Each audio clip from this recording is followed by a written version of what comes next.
నమస్తే, welcome to Aadya TV. నేను మీ స్వర్ణ. ప్రస్తుతం మనతో పాటు ఉన్నారు సీనియర్ జర్నలిస్ట్, సినీ పరిశోధకులు ఇమ్మంది రామారావు గారు. నమస్తే అండి. నమస్తే అమ్మ. రామారావు గారు, నటి శారద గారు ఒక చారిటబుల్ ట్రస్ట్ పెట్టారట. దానికి సంబంధించి చాలా యాక్టివిటీస్ నడుస్తున్నాయి అంటూ వార్తలు వస్తున్నాయి. మీరేం చెప్తారు? అంటే నటి శారద గారు అంటే నాకు బాగా ఆత్మీయురాలు. నేను మొన్న ఏదో ఫోన్ చేసినట్టయితే అప్పుడు నాకు కొన్ని విషయాలు తెలిసాయన్నమాట. ఆవిడొక అంటే లైఫ్ని ఆ క్లైమాక్స్ సంధ్య మలుపు చాలా బాగా ప్లాన్ చేసుకుందమ్మా ఆవిడ. అయ్యప్ప స్వామి టెంపుల్కి వెళ్తారు కదా, ఆ వెళ్ళే వారికి మార్గ మధ్యంలో అంటే మామూలుగా ఆహారం అందించడం కానీ, మజ్జిగ అట్లాంటివి అందించడం కానీ, ఏదైనా వైద్య సదుపాయాల కోసం మాత్రలు ఇవన్నీ ఇవ్వడం కానీ చాలా అంటే ఉపయోగకరమైనటువంటి పనులు చేస్తుంది ఆవిడ. అది తర్వాత అక్కడ రమణాశ్రమం దగ్గర కూడా మన తెలుగు వాళ్ళకి ఒక అండదండలుగా ఉంటూ వాళ్ళ ప్రయాణం అంటే సురక్షితంగా ఉండిపోయేలాగా, అంటే ఎక్కడ ఏ ప్రాబ్లము రాకుండా వాళ్ళు హ్యాపీగా తిరిగి వచ్చేందుకు అనుకూలమైనటువంటి సహాయ కార్యక్రమాల్ని చేపడుతుంది ఆవిడ. ఓకే, సో ముఖ్యంగా ఈ ఏజ్ లో ఆమె ఇటువంటి డెసిషన్ తీసుకోవడం అనేది కాస్త స్ఫూర్తిదాయకమే. అంటే ఆవిడకి మొదటి నుంచి కూడా తనతో పాటు కొంత సమాజానికి ఏదైనా కొంచెం సేవ చేద్దామన్నటువంటి ఆలోచన ఉండేది. తర్వాత శారద గారు లో ఒక విశేషం ఇప్పుడు చెప్పొచ్చు అనుకుంటాను. బహుశా వాళ్ళ సామాజిక వర్గం పద్మశాలి. అంటే ఆ సామాజిక వర్గంలో ఉన్న పేద సాధనల్ని చాలా బాగా చూసేది. పద్మశాలిలో ఇళ్లలో ఎవరికైనా పెళ్ళిళ్ళు అయినా వాళ్ళకి ఏదో కొంచెం సహాయం చేయడం, పిల్లలు చదువుకి ఏవైనా అవసరమైన సహాయం చేయడం, ఇలాగా వాళ్ళ సామాజిక వర్గాన్ని ఒక స్థాయి వరకు తీసుకెళ్ళినటువంటి ఘనత ఆవిడకి దక్కింది. అదంటే మన చుట్టూ ఉన్న సమాజం పైకి వచ్చిన తర్వాత ఆ సమాజం వైపు మళ్ళీ తిరిగి చూడకుండా మనం ఎక్కడైతే ఉన్నామో అంతకంటే ఇంకా పైకి వెళ్ళి దీన్ని మర్చిపోయేలా ఉంటారు చాలామంది. అలా కాకుండా ఎక్కడ పుట్టాం, ఎక్కడ పెరిగాం, మన చుట్టూ ఉన్న వాతావరణం ఏమిటి, ఆ వాతావరణానికి మనం ఏం చేస్తున్నాం అనే విషయాన్ని గుర్తుంచుకున్నటువంటి వ్యక్తి ఎవరైనా ఉన్నారంటే ఆవిడ మన శారద గారు. అలాగే ఈ సామాజిక వర్గానికి చెందినటువంటి కాశీ విశ్వనాథ్ అని ఒక మంచి డైలాగ్ రైటరు, మాటల రచయిత ఉండేవాడు అన్నమాట. వచ్చే కొత్తలో శారద గారి చాలా పిక్చర్లు ఉంటే ఆ పిక్చర్లకి మాటలు రాసేటువంటి బాధ్యతని అప్పచెప్పేది కాశీ విశ్వనాథ్. లావుగా ఉండేవాడు. రేలంగి నరసింహారావు గారి పిక్చర్స్కి ఎక్కువగా కథ మాటలు ఇచ్చేవాడు అన్నమాట. ఎందుకు చెప్తున్నానంటే అలాగే ఎవరో ఒకరు పైకి తీసుకురావాలి కదా, తీసుకురాకపోతే ఎలాగొస్తారు?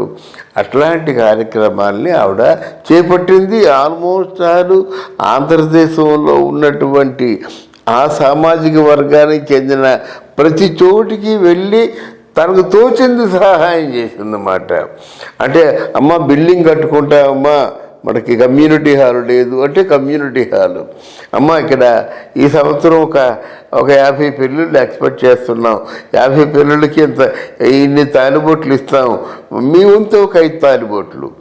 అలాగా కార్యక్రమాల్లో నాకు అవి వింటే ఎంత ముచ్చటగా ఉండేదంటే, అలాగే కార్తీక పౌర్ణమి టైంలో కార్తీక మాసాలు వనభోజనాలు ఉంటాయి కదా, మన సామాజిక వర్గం అంతా ఒకసారి వనభోజనాలు పెట్టుకుంటామమ్మా, దానికి ఏదో మీరు ఇతోధికంగా సహాయం చేయంటే ఆ సహాయం చేయడం. దాంతో మొత్తం ఈ సామాజిక వర్గంలో ఎవరెవరు ఉన్నారో వాళ్ళందరూ ఒక చోట కూర్చోవడం, ఒకరిని కలుసుకోవడం, ఎవరైనా పేద సాధనలు ఉన్నట్టయితే వాళ్ళకి ఏ విధంగా ఉపయోగపడాలో ఉపయోగపడడం, ఇలాంటి మంచి కార్యక్రమాలు చేస్తుంది కనుక మనం చెప్పుకోవడం జరుగుతుంది అన్నమాట. ఇటువంటి మనస్తత్వం అనేది ఇప్పటికిప్పుడు వచ్చింది అయితే కాదు, ఎప్పటి నుంచో ఉంది. అవునవును.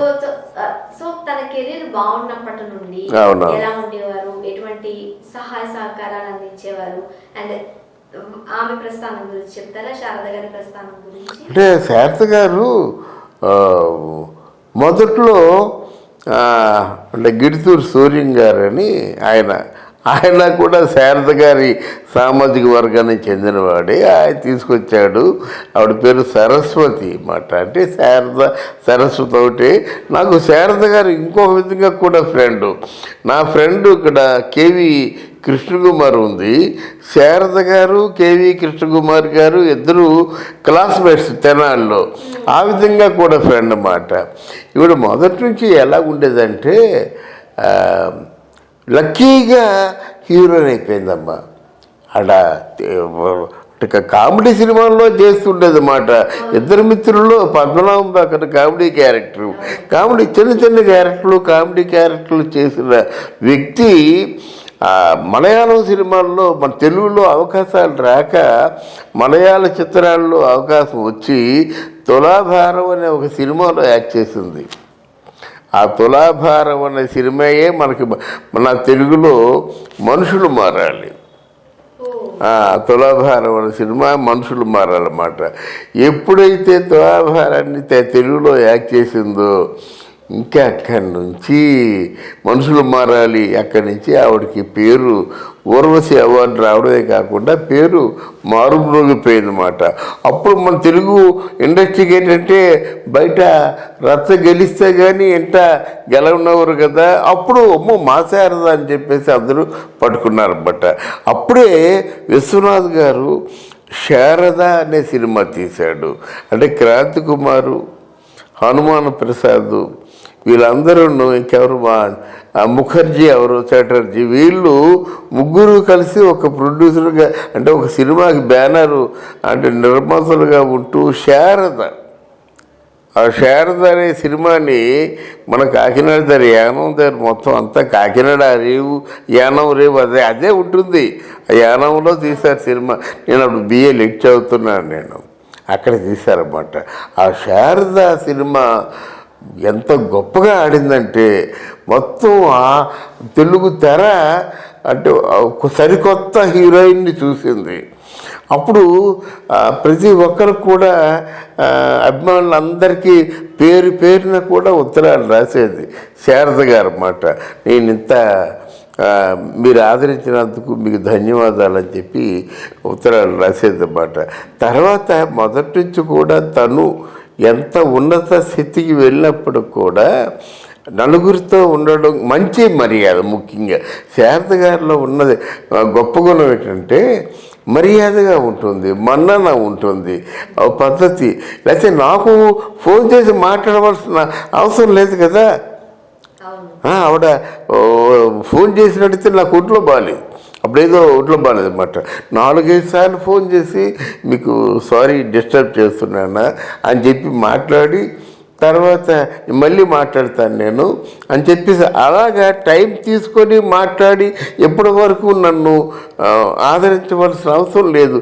ఏం చేశాను, 4 మంచి ముక్కలు చెప్పాను, అంతకంటే ఏమీ లేదు.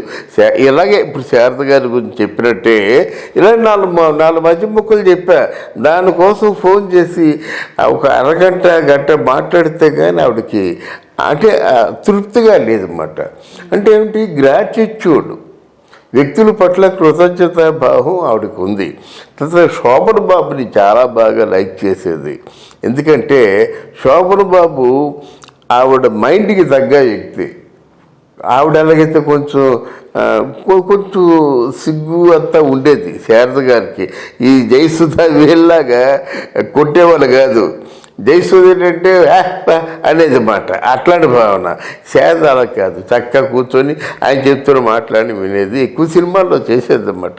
శోభన్ బాబు కూడా ఆవిడ కూర్చొని శారద గారికి ఏదైనా సలహాలు సంప్రదింపులు చెప్తుండేవాడు అనమాట. అలాగా ఆయన తక్కువ మంది అనుకోకుండా ఆ చలంతో పెళ్ళి అవ్వడం, ఆ చలంతో పెళ్ళి అయిన తర్వాత చలం సరిగ్గా చూసుకోకపోవడం, తొందరగా మెలుకుంది.